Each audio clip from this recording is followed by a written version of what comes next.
wabarakatuh. Perkenalkan, nama saya Siti Zuriyah, NIM 2111173. Perkenalkan, nama saya Ida Royani, NIM 2111174. Kami dari kelas 3 PAIF. Video ini dibuat untuk memenuhi tugas UTS Fikih yang diampu oleh Pak Muhammad Insan Jauhari, MPD. Selamat menyaksikan. Baiklah, saya di sini akan menjelaskan pengertian syariah, usul fikih, dan fikih, dan apa hubungan antara syariah, usul fikih, dan fikih.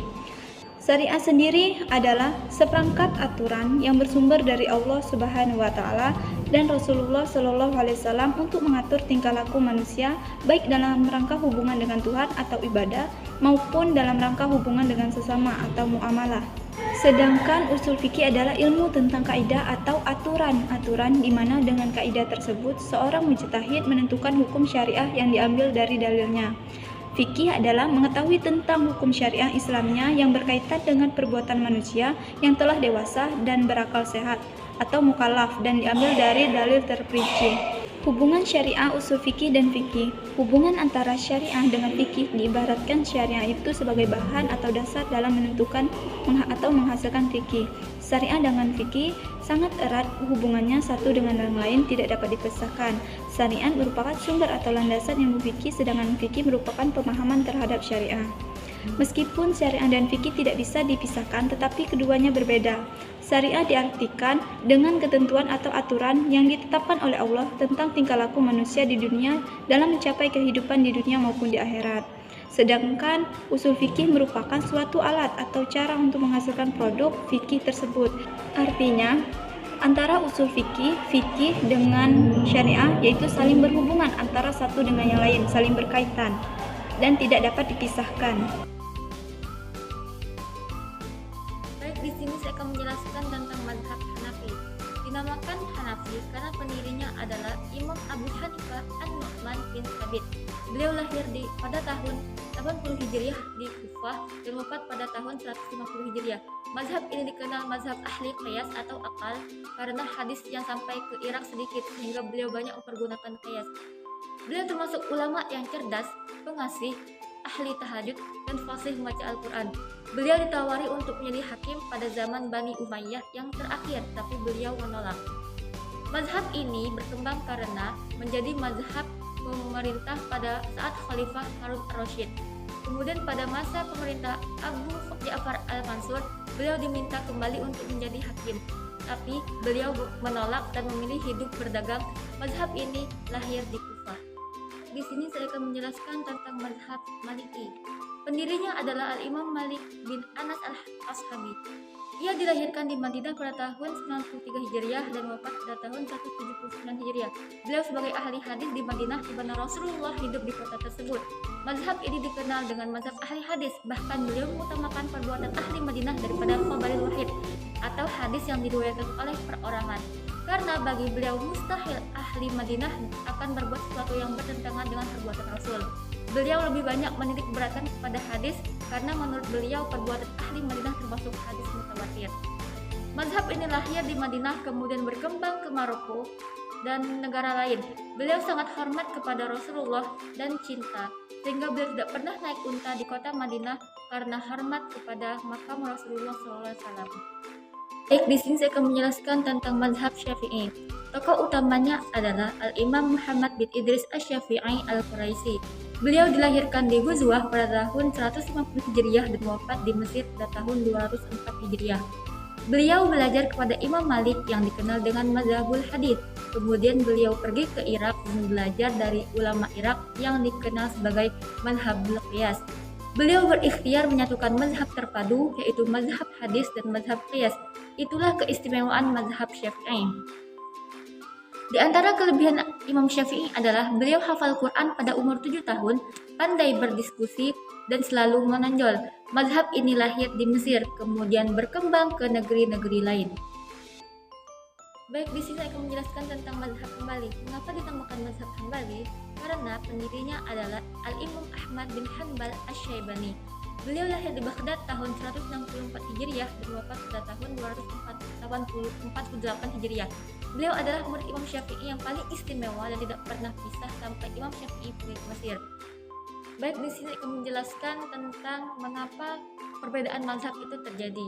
Perbedaan mazhab itu terjadi karena 3 hal. Yang pertama, perbedaannya sumber hukum. Yang kedua, perbedaan cara memahami nas. Yang ketiga, perbedaan kaidah kebahasaan untuk memahami nas tersebut. Saya akan menjelaskan studi kasus tentang permasalahan salat jamak di Mesir, yang mana ada sebuah cerita atau sebuah studi tentang seorang anak bernama Anissa yang hendak pulang dari Semarang, Jawa Tengah menuju Bangka Belitung. Namun dari Semarang ke Jakarta, Anissa menggunakan kereta api. Anissa berangkat dari Semarang pada pukul 10 pagi dan diperkirakan akan sampai di Jakarta pada pukul 16 sore. Jadi pada waktu sholat zuhur, Anissa masih berada di dalam kereta api. Pada saat dalam kereta api, pada saat waktu zuhur, Anissa berniat untuk menjamak takhirkan sholatnya di waktu sholat asar pada saat sampai di Jakarta. Nah, kalau pada saat dari Jakarta, Anissa melaksanakan sholat asar dan sholat zuhur secara langsung, yaitu jamak takhir, menggabungkan waktu sholat, dua waktu sholat, yaitu sholat zuhur dan sholat asar di waktu sholat asar. Anissa mengerjakan sholat asar secara 2 rakaat dan sholat zuhur juga begitu, 2 rakaat, karena ia juga mengqasarkan sholatnya atau meringkas sholatnya dari 4 rakaat menjadi 2 rakaat. Jadi Anissa mengerjakan sholat, yakni sholat asar sebanyak 2 rakaat dan sholat zuhur sebanyak 2 rakaat. Jadi ditotalin sholatnya hanya 4 rakaat dan waktu sholat zuhurnya dipindahkan ke waktu sholat asar, sholat jamak takhir. Mungkin hanya itu yang dapat saya jelaskan tentang status permasalahan sholat jamak dan sholat asar. Di sini saya akan menjelaskan tentang zakat fitrah. Zakat fitrah adalah zakat yang harus dikeluarkan pada setiap orang pada awal bulan Ramadan hingga sebelum sholat Idul Fitri sebanyak 1 syak atau 2,5 kg bahan makanan pokok. Misalnya dalam suatu keluarga terdapat 4 anggota keluarga, maka yang wajib harus dibayar adalah 10 kg. Baik, mau membayar zakat fitrah dengan berapa?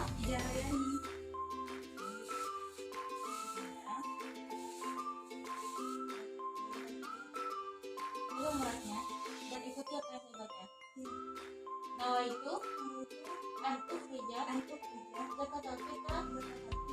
anasi fardhulillahi ta'ala ajarallahu fima a'taita fima a'taita ja'alahu laka nuran.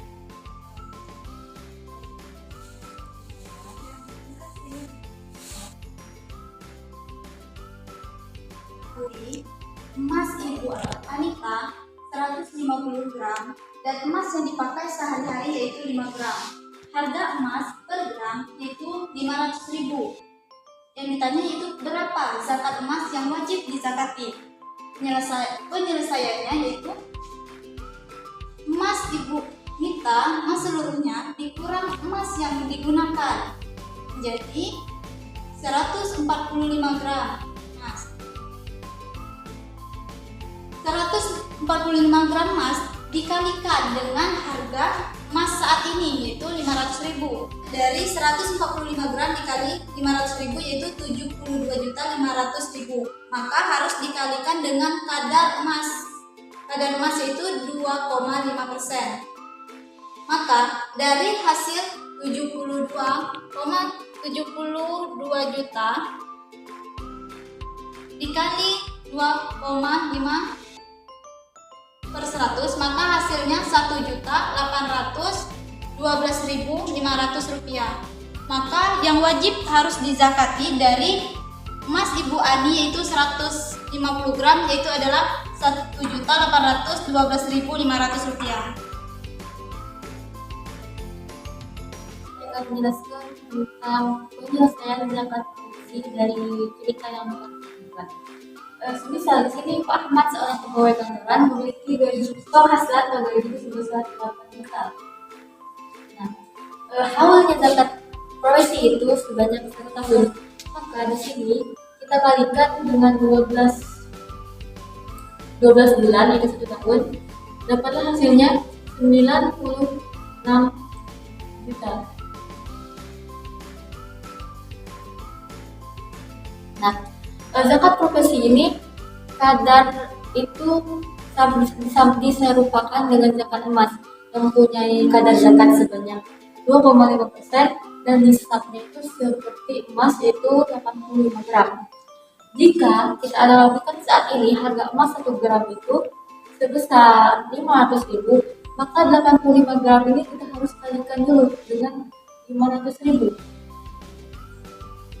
Dapatlah hasilnya sekitar 42.500.000 rupiah. Nah, dari nisab zakat yang kita ketahui yaitu 85 gram emas itu sebesar 42.500.000 rupiah. Sedangkan penghasilan Bapak Ahmad tadi selama 1 tahun itu 96 juta rupiah. Di sini sudah melewati atau melampaui dari kadar nisabnya, maka penghasilan Bapak Ahmad itu sudah wajib dizakati. Jadi untuk penghasilannya itu seperti kita penjelasannya 96 juta itu dikali dengan 2,5%.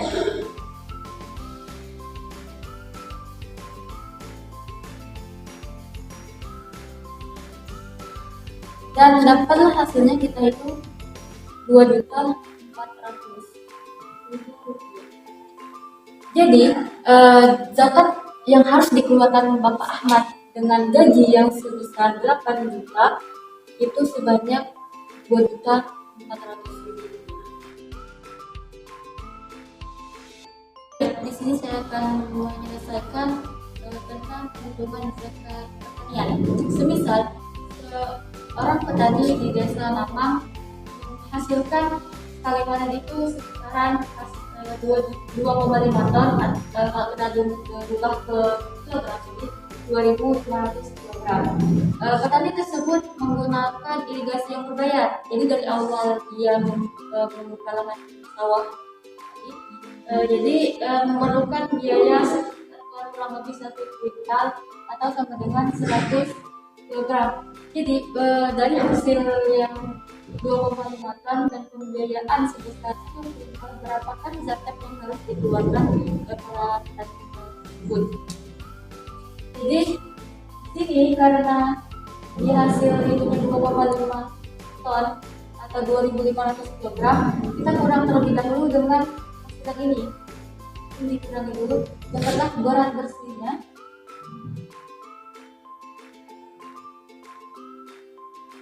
bersih itu jadi 2,4 ton atau 2.400 kilogram.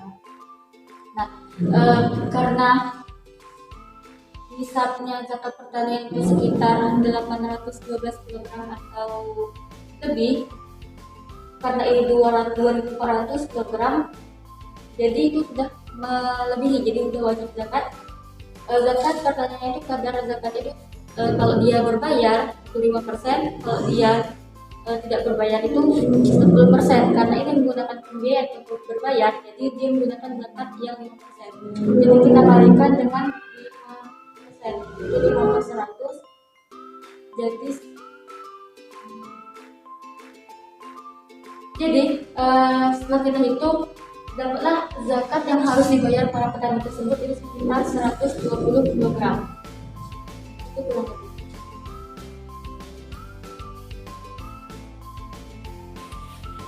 Baik, di sini saya akan menjelaskan tentang tayamum dan tata cara pelaksanaannya. Namun, sebelum saya menjelaskan bagaimana tata cara pelaksanaan tayamum, saya akan menjelaskan apa saja syarat diperbolehkannya untuk tayamum. Yang pertama, jika kita telah memasuki waktu salat, namun kita tidak menemukan air di suatu tempat dan kita telah berusaha mencarinya, maka hal itu diperbolehkan kita untuk bertayamum. Yang kedua, jika kita sedang sakit, namun jika kita terkena air, penyakit kita itu akan makin parah dan dokter juga menganjurkan kita untuk tidak terkena air penyakit tersebut, maka hal tersebut kita diperbolehkan untuk bertayamum. Yang ketiga, kita dalam suatu perjalanan, semisal naik pesawat, kereta api, dan bus. Hal tersebut tidak memungkinkan kita untuk berwudu dalam kendaraan tersebut, namun waktu sholat telah masuk, maka kita untuk melaksanakan sholat tersebut kita diperbolehkan untuk tayamum. Yang keempat, jika kita tinggal di suatu tempat atau daerah yang mana suhu dalam suatu daerah tersebut sangat dingin, atau bahkan karena suhu dingin tersebut air di daerah tersebut hingga membeku, hal tersebut akan dapat menyulitkan kita untuk berwudu. Maka dengan kondisi dan keadaan tersebut, maka kita diperbolehkan untuk bertayamum.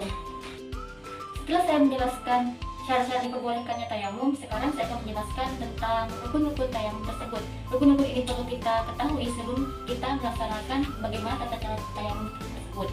Yang pertama, rukun dalam tayamum itu niat. Yang kedua, mengusap wajah.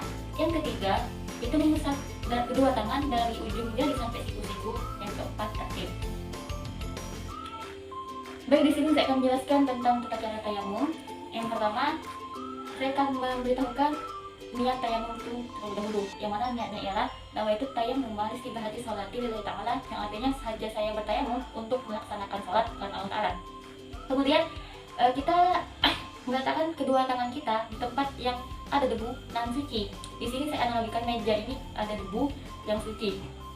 Sebelum kita melaksanakan tayamum, ada baiknya kita baca basmalah terlebih dahulu. Baik, di sini kami mulai praktek melakukan tayamum. Bismillahirrahmanirrahim. Kemudian kita letakkan kedua tangan kita di tempat yang ada debu dan suci. Setelah kita menempelkan kedua tangan kita, setelah itu tepuk-tepuk sekitar 3 kali agar debu-debu yang ada tangan kita itu tipis, menjadi tipis. Ini juga termasuk dalam sunnah tayamum. Setelah itu kita membaca niat nawaitu tayamum istibahati sholati lillahi ta'ala. Kemudian kita dengan mengusapkan wajah dan dengan baca niat dalam hati. Kita mengusapkannya dari sini, dari dahi, dan semua anggota wudhu yang wajah itu harus kena.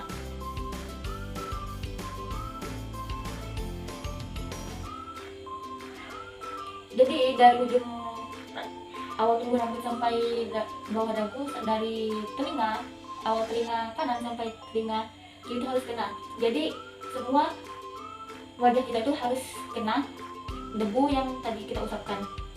Nah, setelah yang kedua itu mengusapkan dari ujung jari sampai ke siku. Karena di sini tadi setelah saya pakai debunya, jadi debu di sini tidak boleh kita pakai lagi, atau debu mustakmal. Kita pindah ke tempat yang sebelah sini karena debu di sebelah sini belum saya gunakan. Jadi kita tempelkan seperti yang pertama, kedua tangan kita, terus kita tepuk-tepuk lagi agar debu yang ada tangan kita itu menipis. Kemudian untuk sebelah kanan terlebih dahulu, yaitu kita pakai debu yang ada di telapak tangan kiri kita untuk mengusap tangan kanan kita terlebih dahulu, karena kita mengutamakan yang kanan itu adalah sunnah. Jadi kita untuk jari-jari yang belakang ini kita pakai yang di sekitaran telapak jari-jari tangannya. Jadi untuk yang di telapak tangannya jangan sampai kena, takutnya debunya jadi debu mustakmal. Kita tempelkan di sini, kita usap sampai sini, sampai siku-siku. Kemudian debu yang di telapak tangan kita tadi itu kita putar balik ke sini dan kita usapkan ke depannya, dan untuk jari jempolnya itu harus sampai ke belakangnya, jangan sampai ke telapak tangannya, takut debunya mustakmal. Nah, untuk yang kedua juga sama, kita usapkan dari ujung jari terlebih dahulu, kemudian kita usap sampai belakang siku-siku, kemudian putar balik seperti ini, dan usap ke depan, untuk belakangnya juga sampai ke ini. Nah, selesai. Dan yang terakhir tertib, jadi dari muka, tangan itu harus tertib, dari niatnya juga harus tertib. Baik, selanjutnya setelah kita melaksanakan rangkaian tayamum yang saya jelaskan tadi, kita berdoa setelah tayamum. Doa setelah tayamum sama dengan doa setelah berwudu, yang mana doanya ialah Bismillahirrahmanirrahim. Asyhadu an la ilaha illallah wahdahu la syarikalah wa asyhadu anna Muhammadan abduhu wa rasuluh. Allahumma ij'alni minat tawwabin waj'alni minal mutahhirin waj'alni min ibadikal sholihin. Amin. Cukup sekian penjelasan tayamum dari saya.